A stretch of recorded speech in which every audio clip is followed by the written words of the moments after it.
Welcome again, my dear students. Let's see here the first problem. A truck starts from the rest and rolls down a hill with a constant acceleration. It travels a distance of 400 meter in 20 seconds. Find its acceleration. Find the force acting on it if its mass is 7 metric tons and 1 metric ton is equal to 1000 kg. So dear students, first understand the question here. A truck starts from the rest and rolls down a hill with a constant acceleration. म्हणजे आता एक truck असणार आहे. Yes, so I will try to draw here the truck. Yes, so let us consider this is the truck and it starts from the rest and rolls down a hill. म्हणजे हा असा hill असणार आहे. Yes, so this is, let us consider this is the hill. Yes, आणि या हिलवरनं, so ह्या हिलवरनं हा काय होतो आहे, it going to roll down. Yes, तो ह्या दिशेने हा खाली रोल होतो आहे with a constant acceleration. So it will have some acceleration. Yes, it travels a distance of 400 metre in 20 second. So it will travel a distance of 400 metre. So 400 metre. Yes, just in the second of 20 seconds. How much it is 20 seconds. म्हणजे 20 सेकंदमध्ये तो 400 metre travel करतो आहे. What we have to find out? We have to find out your acceleration and also the force acting on it if its mass is 7 metric ton. So force acting on this truck that we have to find out. Yes dear students, see आता question कसं solve करायचा, I will tell you first the approach. Yes, आता बघा की आपल्याला given data काय काय दिला आणि what we have to find. They have given us the 400 meters, means it is the distance traveled by the truck. So I can write here S is equal to 400 meter. So easy. Then it travels the 400 meter in just 20 seconds. So time again it will be 20 seconds. So easy. So we have these two data, displacement and the time. Also they have given us the mass is 7 metric ton. So mass is 7 metric ton means what? The mass is equal to 7 into 1000. Yes, 7 metric ton. 1 metric ton is equal to 1000. So we have mass, the mass should be in kg. So it will be 7000 kg. So easy. बरोबर. मग आता आपल्याला काय करायचं आहे? आता आपल्याला find करायचं आहे याच्यामध्ये ॲक्सेलरेशन आणि फोर्स. आता force acting on this truck means what? आता force it is due to mass and acceleration. आता फोर्स करण्यासाठी आपल्याला चॉईसेस किती आहेत बघा. फोर्स आपण कसं करू शकतो? We have the formula force is equal to mass into acceleration. We have seen. बरोबर, न्यूटनचा सेकंड लॉ आपण पाहिला होता, that force is equal to mass into acceleration. आता आपल्याला मास माहिती आहे, we don't know the acceleration. Acceleration आपल्याला फाइंड आउट करावं लागेल. Also what they have told us to calculate. Also we have to find your acceleration. म्हणजे हे acceleration आपल्याला फाइंड आउट करायचे. आता ॲक्सेलरेशन आपण पाहिलं की ॲक्सेलरेशन कसं फाइंड आउट करू शकतो. सी इट स्टुडंट्स, अप्रोच हा खूप महत्त्वाचा आहे. तुम्ही सिलेक्शन कसं करताय एखाद्या इक्वेशनचं हे खूप मॅटर करणार आहे याच्यामध्ये. सो मी सांगतोय, जसं आपण मागच्या चॅप्टरमध्ये कन्सेप्ट पाहिला होता, सेम कन्सेप्ट आपण इथेही वापरणार आहे. बरोबर. सो सी हिअर, आता ॲक्सेलरेशन आपल्याला फाइंड आउट करायचं आहे. So we have the different equation of the motion. बरोबर. सो पहिला होता V is equal to you plus A T. बरोबर. आता याच्यावरनं आपण ॲक्सेलरेशन फाइंड आउट करू शकतो का ते बघूयात. आता यावरनं आता आपल्याला ॲक्सेलरेशन फाइंड आउट करता येईल का नाही. व्ही दिलेला आहे का? नाही, व्ही नाही दिलेला आपल्याला. येस, फायनल वेलोसिटीची नाही दिलेली आपल्याला. यू दिलेला आहे, initial velocity at it starts from the rest. So we can consider here u is equal to 0. Initial velocity is equal to 0. Why? A truck starts from the rest. रेस्टपासून सुरुवात करतो. Acceleration आपल्याला काढायचे आहे आणि T आपल्याला दिला आहे, म्हणजे याच्यामध्ये 2 अननोन असणार आहेत. So we can not use this equation. आपल्याला काय सांगितलं होतं, मी ट्रिक काय सांगितली होती की आपल्याला याच्यामध्ये एकच अननोन पाहिजे. Then move to the second equation. What we have? S is equal to U T plus half A T square. आता याच्यामध्ये बघा काय काय नोन आहे आणि काय काय अननोन आहे. सो याच्यामध्ये जर तुम्ही पाहिलात, सिम्पल आहे की आपल्याला एस माहिती आहे. एस आहे आपल्याकडे, एस दिलेला आहे 400 मीटर. यू पण आपल्याला माहिती आहे, टाईम पण आपल्याला माहिती आहे. Yes, half is what? Constant. Acceleration आपल्याला माहीत नाही आहे. बरोबर. So we have to find that acceleration. Acceleration आपल्याला माहीत नाही आहे. आणि टी स्क्वेअर. टी स्क्वेअर म्हणजे अगेन टाईम. सो टाईमचा स्क्वेअर सगळं माहिती आहे, फक्त याच्यामध्ये एकच अननोन आहे. आणि काय अननोन आहे? ॲक्सेलरेशन म्हणजे या ठिकाणी ह्या जर आपण हे जर इक्वेशन वापरलं तर आपल्याला ह्याच्यामध्ये फक्त एकच अननोन मिळून जाईल, ॲक्सेलरेशन. म्हणून मी काय करतो आता, हे सेकंड इक्वेशन चूज करतो. I will choose this second equation. Yes. So आणखी एकदा सांगतोय मी, इक्वेशन तुम्ही कुठलं चूज करताय हे खूप मॅटर करणार आहे याच्यामध्ये. So see my approach, how I am solving here the numericals. मी कसं सिलेक्शन करतो आहे ह्या सगळ्या गोष्टी व्यवस्थित ऑब्झर्व करा. पहिल्या ह्याच्यामध्ये 2 अननोन होते, व्ही पण काढायचं नव्हतं आणि ॲक्सेलरेशनही किती काढायचं आहे, व्ही आपल्याला माहीत नव्हतं. So how we can use this, हे इक्वेशन आपल्याला वापरता येत नाही. याच्यामध्ये जर पाहिजे तर फक्त याच्यामध्ये एकच अननोन आहे, ॲक्सेलरेशन. बाकी सगळ्या गोष्टी नोन आहेत आपल्याला. येस माहिती आहे, यू माहिती आहे, टी माहिती आहे, हाफ कॉन्स्टंट आहे, टी स्क्वेअर माहिती आहे. सो याच्यामध्ये एकच अननोन आहे, acceleration. So with this formula we can find out here acceleration. Yes, getting my dear students. So मी हा फॉर्म्युला वापरतो. आता तिसराही फॉर्म्युला आहे. तिसरा फॉर्म्युला कुठला आहे, V square minus U square is equal to 2as. आता इथं तर आपल्याला जायचं आहे, जस्ट मी ॲड टू युअर नॉलेज म्हणून तिसरी एक कन्सिडर करून सांगतोय तुम्हाला. आता तिसऱ्या प्रॉब्लेममध्ये जर तुम्ही पाहिलात, तिसऱ्या प्रॉब्लेममध्ये आणखी जर तुम्ही इथं पाहिलात तर इथं व्ही स्क्वेअर आहे. व्ही स्क्वेअर तुम्हाला माहिती नाही आहे, यू तुम्हाला माहिती आहे, 2 कॉन्स्टंट आहे माहिती आहे, ॲक्सेलरेशन तुम्हाला माहीत नाही आहे आणि डिस्प्लेसमेंट तुम्हाला माहिती आहे. ज्या ठिकाणी 2 गोष्टी अननोन असतील, 2 गोष्टी अननोन आहेत म्हणल्यावर हा पण आपण वापरू शकत नाही. म्हणजे इक्वेशन थर्ड आपण वापरू शकत नाही, इक्वेशन फर्स्ट आपण वापरू शकत नाही. इक्वेशन कुठलं वापरू शकतो आता, S is equal to U T plus half E T square. See dear students, हा अप्रोच खूप महत्त्वाचा आहे. Yes. So again and again you should see this video. बरोबर की तुम्ही हा जो कन्सेप्ट आहे तो न्यूमेरिकल्स फ्रॉम द मोशन आणि हा जो न्यूमेरिकल आहे हा कन्सेप्ट हा तुम्ही सारखा रिवाईज करत राहा. येस. सो आता आपण युजिंग इक्वेशन बघूयात. So I will write here using S is equal to U T plus half A T square. आता हा आपण वापरूयात. Yes. So understand, S is equal to U T plus half A T square काय असणार आता, C yes म्हणजे काय असणार आहे, डिस्प्लेसमेंट. सी आता मी व्हॅल्यू सगळ्या पुटअप करतो. डिस्प्लेसमेंट किती असणार आहे, displacement is what 400. So 400 is equal to U आपल्याला माहिती आहे इनिशियल वेलोसिटी 0 इंटू टाईम किती दिलेला आहे 20 second, 20 second plus half into acceleration you have to find into t square is 20चा square. So easy. So 400 is equal to this 0 plus half into I will write 20 into 20. 20 square म्हणजे काय असणार आहे 20 into 20. So हा इथं cut झाला. So what will getting 10. बरोबर, तुमच्याकडे काय असणार आहे 10 असणार आहे. And this acceleration I will write here. Yes. So what remaining is see 400. Yes. So I will write here the 400. Yes. Into I will write here this 400 is equal to 10 multiply by 20 into e. So acceleration काय असणार आहे, this acceleration will be equal to 400 divided bye 10 into 20. 10 into 20. बरोबर. So see this 2 it are going to be cancel. 2 2चा 4. So 4 sorry acceleration will be 2. किती असणार आहे acceleration 2 असणार आहे. Yes. So acceleration will be 2 metre per second square. बरोबर, 2 metre per second square. Very easy. So आता आपल्याला ॲक्सेलरेशन मिळाले. So I will write here answer. बरोबर. सो रिप्रेझेंट करताना आपल्याला कसं करायचं, acceleration is equal to 2 metre per second square. Yes. So this will be our answer. You should write in this fashion only. बरोबर, सिम्पल आहे. Yes. काय केलं मी 400 is equal to 10 into 20 into a लिहिलं. So a will be equal to 400 divided by this 10 into 20. हे 2 cut झाले. 2 2चा 4. 2 metre per second square.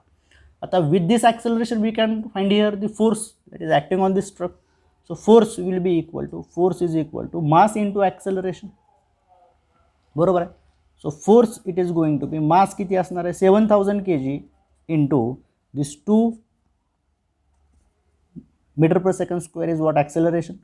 So 14,000 kg yes per metre per second square म्हणजेच काय असणार आहे दॅट इज न्यूटन.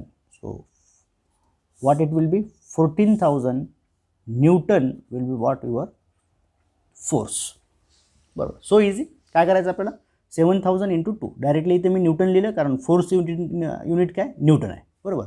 आणखी एक युनिट असू शकतं दॅट इज ह्याचं युनिट काय मासचं के जी युनिट आहे इंटू ॲक्सेलरेशनचं metre per second square. So K G metre per second square म्हणजेच काय असतं, it is what, newton. So it will be Newton.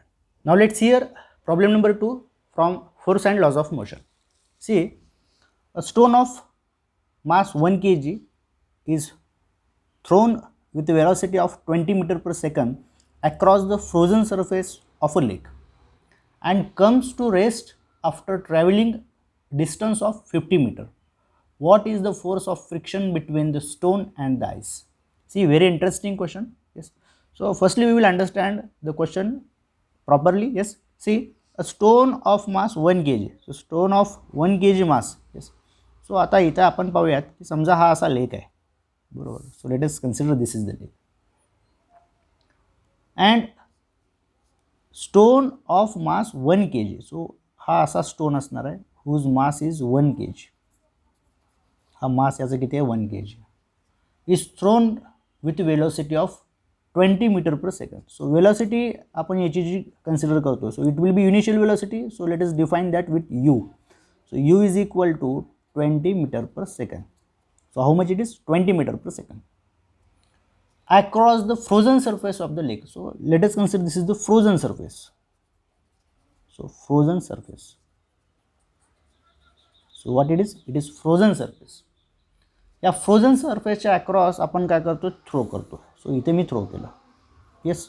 आता थ्रो केल्यानंतर हा लगेच रेस्टवरती येणार नाही. So see according to the question is thrown across the frozen surface of the lake and comes to rest after traveling a distance of 50 meter. आणि तो काय करतो आता 50 मीटरचं डिस्टन्स ट्रॅव्हल करणार आहे. सो ही the stone is going to travel a distance of 50 metre and then it is going to come at rest. हा इथं रेस्टवरती येणार आहे. So this will be condition when it comes to rest.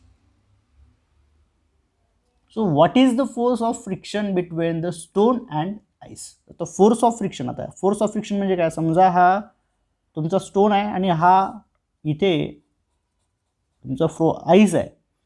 So force याची direction इकडे असणार आहे and the same force हा इकडनं अप्लाय होणार आहे. येस. आणि हा जो असणार आहे that is called as frictional force. Frictional force हा काय असणार आहे, फ्रिक्शनल फोर्स. आता कन्सेप्ट काय सांगतो आपल्याला, सी फ्रिक्शनल फोर्स. आता बॉडी केव्हा रेस्टमध्ये येते आपण शिकलो आहे. बॉडी केव्हा रेस्टमध्ये येते, बॉडी वरती जेव्हा जो एक्सटर्नल फोर्स आहे दॅट एफ एक्सटर्नल फोर्स, हा external force when it is equal to frictional force then this body will come to rest. So at rest, so मी लिहितो at rest. So what is condition dear students. So force of friction. So this force of friction, so that will be equal to, that is force acting on the stone. हा जो force acting on the stone है ना, so this is force acting on a stone. हा force acting on a stone आहे. So इकडच्या बाजूने आपण फेकतोय ना, सो हा जो आहे, so that is force acting on a stone. So easy, बरोबर. So force acting on a stone असणार आहे. सो जेव्हा हा force acting on a stone will it equal to frictional force, तेव्हा हा स्टोन काय होईल, जागेवरती थांबेल. या ठिकाणी काय, फ्रिक्शनल फोर्सपेक्षा force acting on a stone हा ग्रेटर आहे म्हणून हा इकडं मूव्ह होतो. अनबॅलन्स फोर्सेस जे आपण पाहिले होते. पण जेव्हा हा स्टोन इथे येतो त्यावेळेस मात्र जो एक्सटर्नल फोर्स असणार आहे, the force acting on the stone, it will be equal to frictional force. काय असणार, हा फ्रिक्शनल फोर्स असणार आहे. Yes. So force of the friction, see the force of the friction if it is equal to force acting on a stone, then only this stone it will come to rest. Yes. So आता force acting on a stone आपल्याला find out करायचा आहे, that will be equal to force of friction. So force acting on a stone म्हणजे काय असणार आहे, so we have to find force acting on a stone.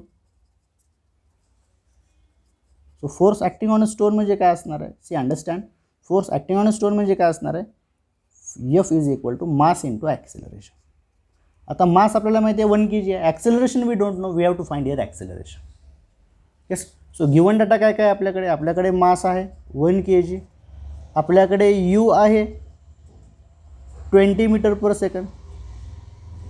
It is going to come at rest. हा stone शेवटी कुठे येणार आहे? रेस्टवरती येणार आहे. म्हणजे फायनल वेलॉसिटी किती असणार आहे याची? 0 असणार आहे, कारण हा रेस्टवरती येणार आहे. 0 metre per second final velocity आपल्याला मिळाली. येस. आणि डिस्टन्स किती ट्रॅव्हल्ड केले आहे ना?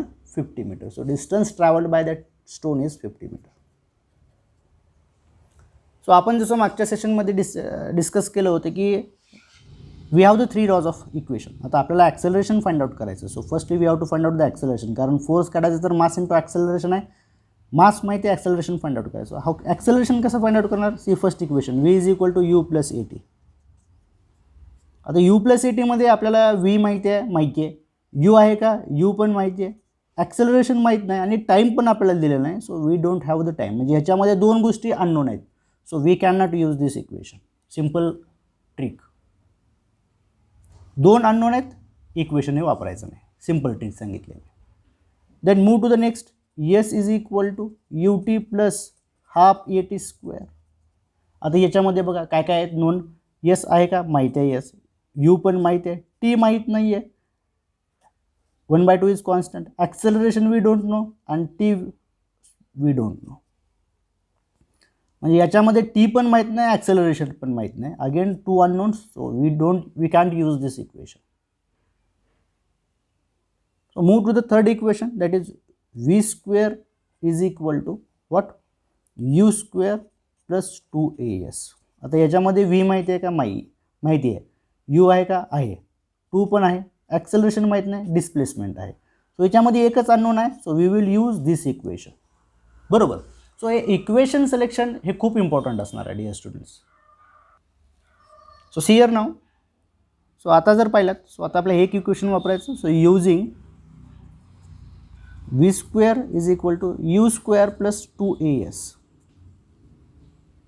Yes. So V square means what? See V square is what? 0चा square. Final velocity is 0. U square 20चा स्क्वेअर प्लस 2 इंटू ॲक्सेलरेशन आपल्याला फाइंड आउट करायचं आहे into displacement is 50. So 0 is equal to 400 बरोबर plus 2 into a into 50. So इथे मी लिहू शकतो. आता हा 400 इथेच आहे. सो मी हे लेफ्ट हँड साईडला घेऊन जातो. So that will be minus 2 into a into 50 is equal to 400. So easy. बरोबर. So what we have to do? Acceleration will be equal to 400 divided by this 2 into 50 आणि हा minus sign इथे टाकला. So simple आहे. This and this it is going to cancel. So 2 it is 20. 5 4 20. So acceleration will be equal to -4 meter per second square. How much it is? -4 meter per second square. आता आपल्याला force find out करायचा आहे. So force I will write here. Force is equal to mass into acceleration. So force acting on the stone, that will be frictional force. आपण जे इथे define केलं होतं. So force acting on a stone म्हणजे हा. So that will be equal to frictional force. So frictional force काय असणार आहे? Mass into acceleration म्हणजे काय असणार आहे? See, understand well. Mass is equal to 1 kg, acceleration is -4, so force will be equal to -4 Newton. किती असणार force? -4 Newton. आता हा जो निगेटिव्ह साईन आहे, आता फोर्स इथं पहिल्यांदा आपल्याला निगेटिव्ह मिळाले. सो निगेटिव्ह साईन काय इंडिकेट करतं? सो निगेटिव्ह साईन काय इंडिकेट करतं की हा frictional force it is acting opposite to the direction of force acting on a stone. बरोबर. म्हणजे लक्षात घ्या, निगेटिव्ह साईन काय सांगतं की समजा हा असा स्टोन आहे. सो हा एक्सटर्नल फोर्स एफ आणि हा फ्रिक्शनल फोर्स आहे. Frictional force. सो फ्रिक्शनल फोर्सची डायरेक्शन कशी आहे? याच्यापेक्षा अपोजिट आहे. म्हणजे हा जर प्लस असेल तर हा कसा असणार? मायनस असणार. So it is going to be negative. So negative sign indicates that the direction of this force it is in opposite direction that of the motion. मोशनच्या अपोजिट डायरेक्शनमध्ये हा फोर्स असणार. म्हणूनच ही बॉडी काय व्हायला लागली? स्टॉप व्हायला लागली. Yes. So let's stop here.